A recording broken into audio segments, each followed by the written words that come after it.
semuanya dibersihkan dulu. Sudah? Baik, Ibu mulai. Assalamualaikum warahmatullahi wabarakatuh. Baik, sebelum kita memulai pelajaran kali ini, kita berdoa terlebih dahulu. Berdoa mulai.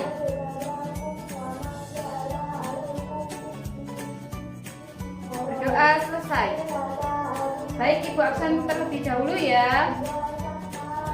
Afiatul Mukarrimah,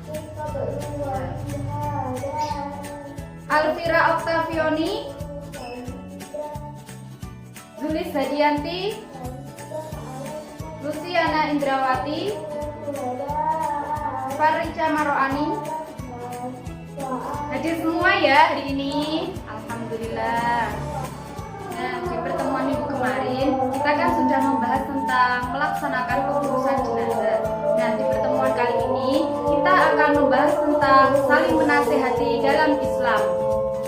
Tujuan kita mempelajari bab ini adalah yang pertama, agar kita tahu apa pengertian dari khutbah, tabligh, dakwah. Yang kedua, pentingnya khutbah, tabligh, dan dakwah. Yang ketiga, ketentuan dari khutbah, tabligh, dan dakwah. Nah, nanti setelah Ibu menyampaikan materi pelajaran ini, Ibu akan membagi kalian menjadi 3 kelompok untuk berdiskusi dan mempraktikkan materi yang sudah kita bahas hari ini. Nah, sekarang Ibu minta kalian membuka buku LKS-nya halaman 30. Di situ kan ada pengertian tentang khutbah. Kalian baca dulu 10 menit, nanti Ibu jelaskan ya. Sekarang Ibu tanya, siapa yang tahu apa pengertian dari khutbah? Iya, betul Mbak Zulis. Menurut bahasa, khutbah berasal dari kata khotobah yang tubuh khutbatan, yang berarti menasehati atau memberi nasihat dalam kegiatan agama. Contohnya seperti sholat Jumat, sholat Idul Fitri, sholat Idul Adha, dan lain sebagainya. Sedangkan menurut istilah, khutbah berarti kegiatan ceramah kepada sejumlah orang Islam dengan memenuhi syarat dan rukun tertentu. Misalnya khutbah Jumat untuk sholat Jumat, dan khutbah nikah untuk kesunahan akad nikah. Khutbah merupakan kesempatan yang sangat besar untuk berdakwah dan membimbing manusia menuju keridhaan Allah Subhanahu wa taala.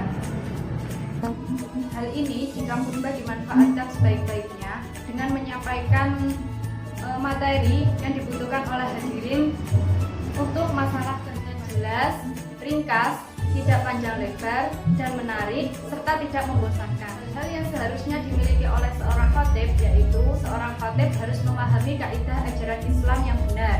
Ya. Yang kedua, khatib harus memahami fikih sehingga mampu membimbing manusia ke jalan yang benar. Ya. Yang ketiga, seorang khatib harus memperhatikan keadaan masyarakat. Ya.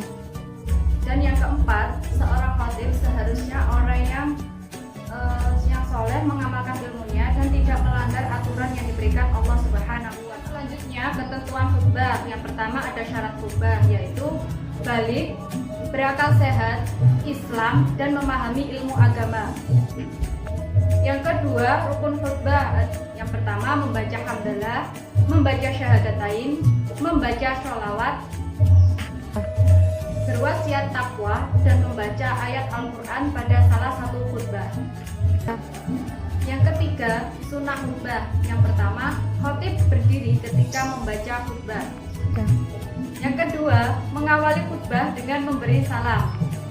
Yang ketiga, khutbah hendaknya jelas, mudah dipahami, dan tidak terlalu panjang. Yang keempat, khatib menghadap kiblat ketika hendak melakukan khutbah. Dan yang terakhir, khatib hendaknya menertibkan rukun saat khutbah. Yang selanjutnya tabligh. Tabligh berasal dari kata balagha yubalighu tablighan, yang berarti menyampaikan dan memberitahukan secara lisan. Sedangkan menurut istilah, tabligh adalah kegiatan menyampaikan pesan secara lisan kepada satu orang Islam atau lebih untuk diketahui dan diamalkan isinya. Selanjutnya, pentingnya tabligh. Banyak orang yang menyangka bahwa tabligh adalah tugas untuk orang alim ulama saja. Hal itu tidak benar. Setiap orang yang mengetahui kemungkaran yang terjadi di hadapannya, ia wajib mencegahnya dan menghentikannya. Selanjutnya, Selanjutnya ketentuan tabligh. Orang yang menyampaikan disebut mubalik. Syarat-syarat mubalik yang pertama Islam, balik, berakal sehat, dan mendalami ajaran Islam. Yang kedua, etika dalam menyampaikan tabligh. Yang pertama, bersikap lemah lembut, tidak kasar, dan tidak merusak. Yang kedua, menggunakan bahasa yang mudah dimengerti. Ketiga, mengutamakan musyawarah dan diskusi untuk memperoleh kesepakatan bersama. Yang keempat, materi dakwah yang disampaikan harus mempunyai dasar hukum. Yang kelima, menyampaikan dengan ikhlas, sabar, dan sesuai dengan kondisi. Dan yang terakhir, tidak menghasut orang lain untuk bermusuhan dan mencari-cari kesalahan orang lain. Yang terakhir, dakwah. Dakwah berasal dari kata da'a yad'u da'watan, yang berarti memanggil, menyeru, dan mengajak pada kebaikan. Sedangkan menurut istilah, dakwah adalah kegiatan mengajak orang lain ke jalan Allah Subhanahu wa Ta'ala secara lisan atau perbuatan. Misalnya, santunan anak yatim dan sumbangan untuk membangun fasilitas. Yang selanjutnya, pentingnya dakwah. Salah satu kewajiban umat Islam yaitu berdakwah. Sebagian ulama menyatakan bahwa hukumnya berdakwah itu fardu kifayah, dan ada sebagian ulama yang menyebutkan itu fardu ain. Setiap dakwah hendaknya bertujuan untuk mewujudkan kebahagiaan dan kesejahteraan di dunia, dan setelah itu dengan berdakwah kita akan mendapatkan ridho dari Allah Subhanahu wa Ta'ala. Selanjutnya, ketentuan dakwah. Orang yang melaksanakan dakwah disebut dai. Ada syarat-syarat dakwah. Yang pertama, Islam, balik, berakal sehat, dan mendalami ajaran Islam. Yang selanjutnya, etika dalam berdakwah. Dakwah dilaksanakan dengan hikmah, yaitu dengan ucapan yang jelas, singkat, dan sikap yang bijaksana. Yang kedua, dakwah dilakukan dengan mau'izatul hasanah atau nasihat yang baik. Yang ketiga, dakwah dengan memberikan contoh yang baik. Yang terakhir, dakwah dilakukan dengan mujadalah, yaitu diskusi atau tukar. Baik anak-anak, apakah ada yang ditanyakan terkait pembahasan kita hari ini? Alhamdulillah kalau sudah paham semuanya.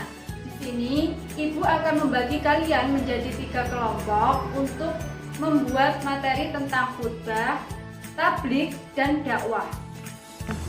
Nah, masing-masing dari kelompok ini nanti kalian membuat materi. Yang kelompok 1, materi tentang khutbah. Yang kelompok 2, materi tentang tabligh. Yang kelompok 3, materi tentang dakwah. Nanti kalau sudah, perwakilan dari kelompok untuk mempraktekkan hasil materi yang sudah diskusikan bersama kelompoknya tadi. Ibu kasih waktu 10 menit dari sekarang ya. Ya, silahkan untuk kelompok 1, di situ saja nggak apa-apa, membacakan hasil materi kalian yang sudah dibuat tadi tentang khutbah. Bagus, untuk kelompok 1 kita beri tepuk tangan. Nah, itu tadi pembelajaran kita hari ini terkait saling menasehati dalam Islam. Mulai dari pengertian khutbah, tabligh, dan dakwah, terus pentingnya khutbah, tabligh, dan dakwah. Yang terakhir, ketentuan dalam khutbah, dakwah, dan tabligh. Nah, sekarang Ibu tanya, apa saja tadi syarat-syarat dari khutbah, tabligh, dan dakwah? Iya, benar sekali anak-anak. Syarat-syaratnya yaitu Islam, balik, berakal sehat, mengetahui ajaran agama, dan mengetahui agama Islam. Sudah ya, untuk pertemuan minggu depan, kalian mengerjakan LKS-nya halaman 35. Kita akhiri pelajaran kita hari ini dengan bacaan hamdalah. Alhamdulillahirabbil alamin. Sekian dari Ibu, ada kurang lebihnya Ibu mohon maaf. Wassalamualaikum warahmatullahi wabarakatuh.